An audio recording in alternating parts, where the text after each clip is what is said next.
Alright, so I did 2 shots already just a little while ago. And it was off, so I adjusted what I think I should have adjusted for those 2 shots. I didn't catch the second shot, so then I posted over those 2 shots one of these targets. So I'm at 104, 103, 105 yards from my eyeball. Basically 105 from my eyeball, 100 and probably 3 from my muzzle on the disabled bench that wraps around you all the way for all my shit. There's nobody else here on the range. I measured that with this, and now I'm gonna do. I was only gonna do 5-shot group, but if this is the only thing I get done, at least I'll have what I kind of like chronographed of what I think I can get. It's this stuff.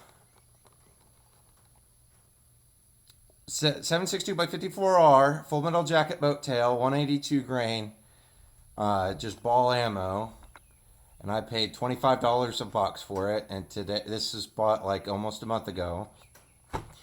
Today is the 22nd of June. Today's Saturday. I've had some caffeine today, a couple cups of coffee. It is about 90 degrees, 90 to 100 degrees, not in the shade though.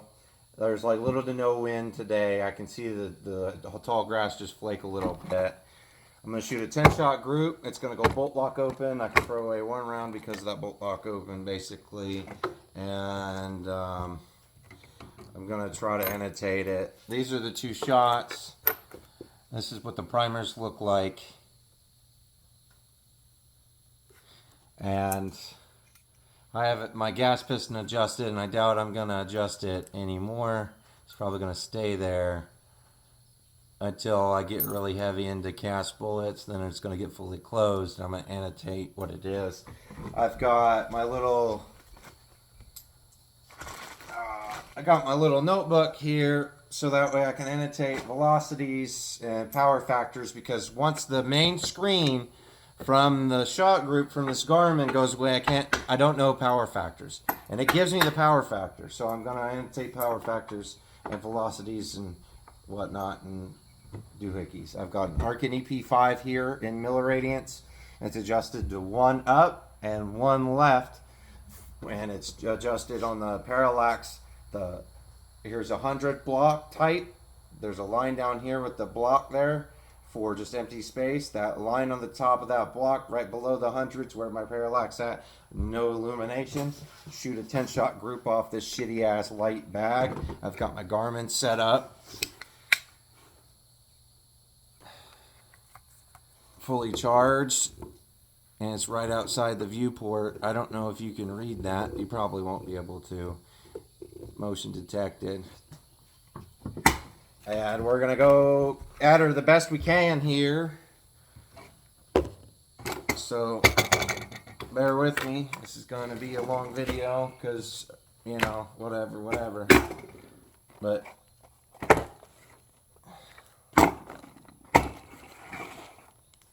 there.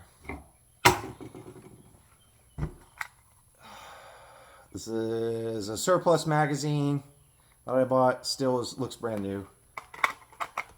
$100 magazine basically. So I cleaned it the other night. Haven't shot it. Shot the 2 shots just now. That should be good for Fowlers. And it's been good 10-20 minutes since I shot those 2 shots. So it's cooled to the touch. So there we go. Hopefully I can do what I can do. It's at 20 power to the right leg of the 0, which makes a difference on the scope, because if you get zoomed out, fucking wood burn. If you get zoomed in too much, you see chromatic aberrations and shit, because this scope doesn't have the best of class, but it's more than reasonable for what I'm doing. That's too far on the balance point. Let me scoot this up. Gotta have a little weight in my shoulder here for it to stabilize a little bit better. This is on the AK Masters mount. I don't like the mount. It's also on a Arkin ring. And the rings are, I think, 1.4 inches or so. And I didn't professionally level this scope, so whatever it is whatever it is. It's just by eyeball.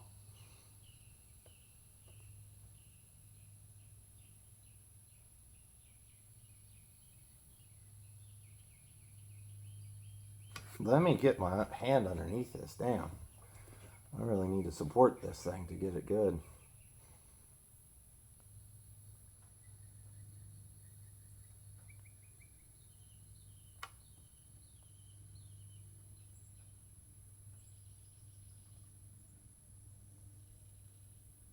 I'm wiggling really bad because of my heartbeat.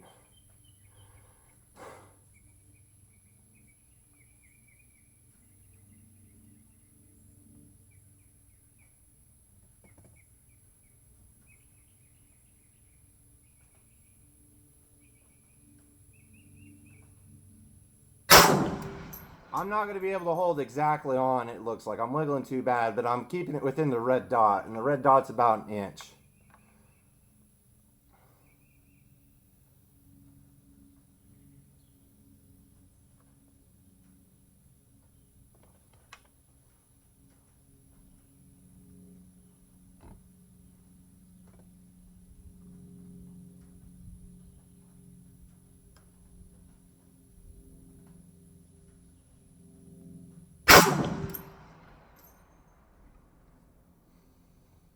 So I can see those two shots, and they're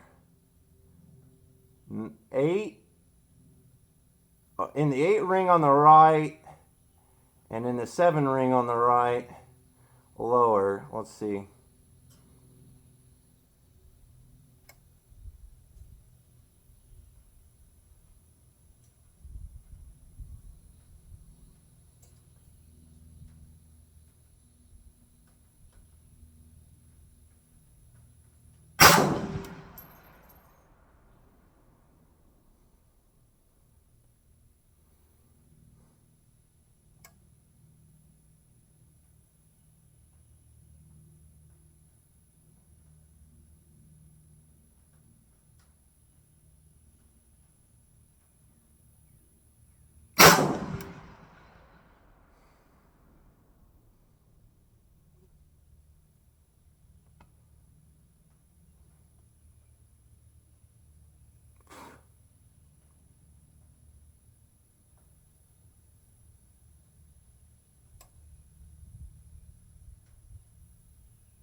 The wind's gusting. Hold on. I'm trying to be as patient as I can to get my use of my monies. I'm trying to also not shoot too fast, but as well capture the same conditions. So it's a little tricky.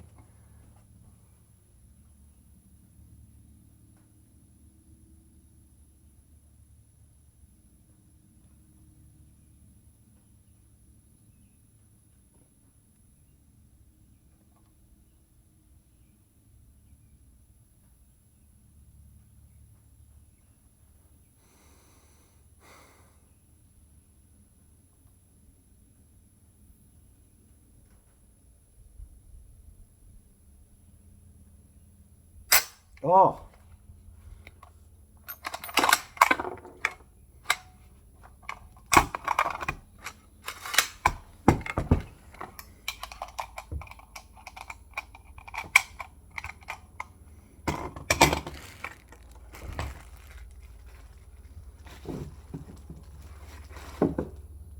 Ah, come on.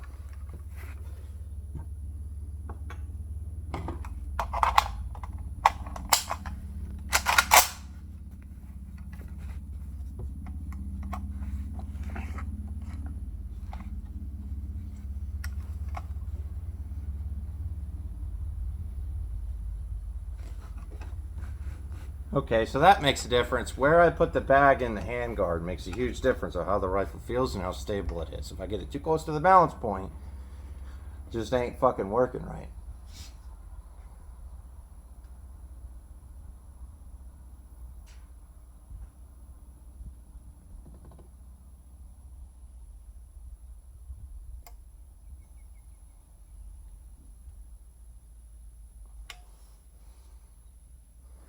I know it changed too many things for this group to be real valid, but it'll work. It's what I gotta do.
All right.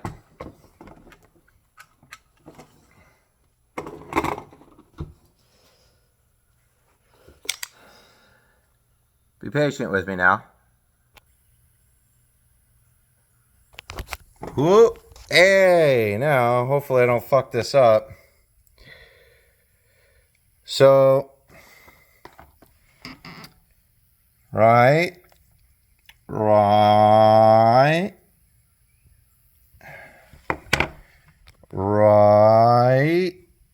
Okay.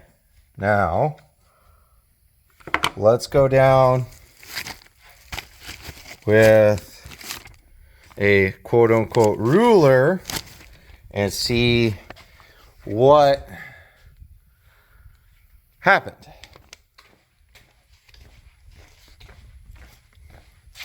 This looks like the furthest casing here, and that is 1, 2, 3, 4, 5, 6, 7 approximate paces. Each one of my paces is anywhere, I would call it 2.5, 2.6 feet. So, you know, about 15 feet away, back and to the right, with the way I have it adjusted, is the furthest it'll go.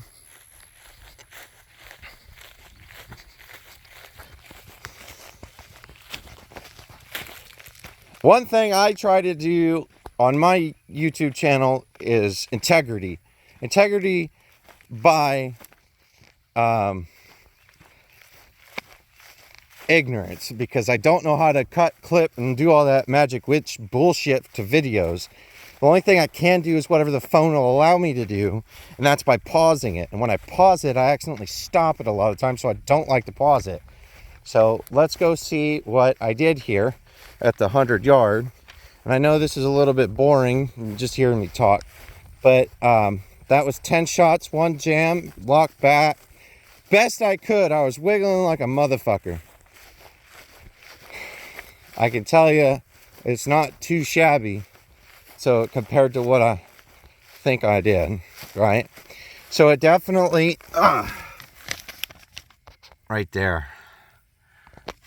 1, 2, 3, 4, 5, 6, 7, 8, 9, and I think this is 2 of them in one. That's 2 of them. So 1, 2, 3, 4, 5, 6, 7, 8, 9, and I think the 10th one's in there. It's hard to tell, but I'm gonna set you down here. Just give me a minute. I'm sorry. I have to unfold this piece of paper. I don't like to be a dick like this, but each one of these grid squares is supposed to be an inch on this piece of paper, right? So, bam. Oh, go edge to edge here. It's 3 inches at 100 yards, approximately 100 meters from edge to edge, and that's what I'm trying to capture, is the outer edge to the outer edge. It's, you know, 2 inches wide and about 3 inches long. So I would consider that to be from approximate middle to approximate middle, a 2.5 inch group out of 100, which isn't too bad for a military style rifle for ball ammo. So let's go ahead, pull this target, annotate it, and for me wiggling too, because I was in that center and I was wiggling. I don't remember ever touching the black. I do remember pulling this way or pulling that way or pulling up a little bit, but I stayed inside here when that shot broke, because I was reading where it broke best I could. I'm not the best shot, but still, that's not too shabby. I'll probably end up, because I seen in my scope, aiming here and looking here, it's about 1/2 mil to the right. I'll probably put 1/2 mil left more into it, since that's, you know, on 2 knuckles worth. And that would have stayed, you know, in the 9 ring, covering the 10 and X. So it's not too bad, not too good though. I want to see if I can hit and, you know, basically a knuckles worth at 100 consistently with that rifle on a cold bore, mind you. I don't care about heat dispersion, because I'll wait, you know what I'm saying? So that's my goal, is to get a knuckles width or so, about 1 inch at 100 yards, because if I can do 1 inch at 100, I can do 7 at 700 yards approximately, and I can hit an 8-inch round all the way back there. And that's what my goal is, to hit an 8-inch round steel target with some consistency. So thanks for doing this journey with me. I know it's a long video for a little bit of nothing, but I appreciate it. Enjoy your day.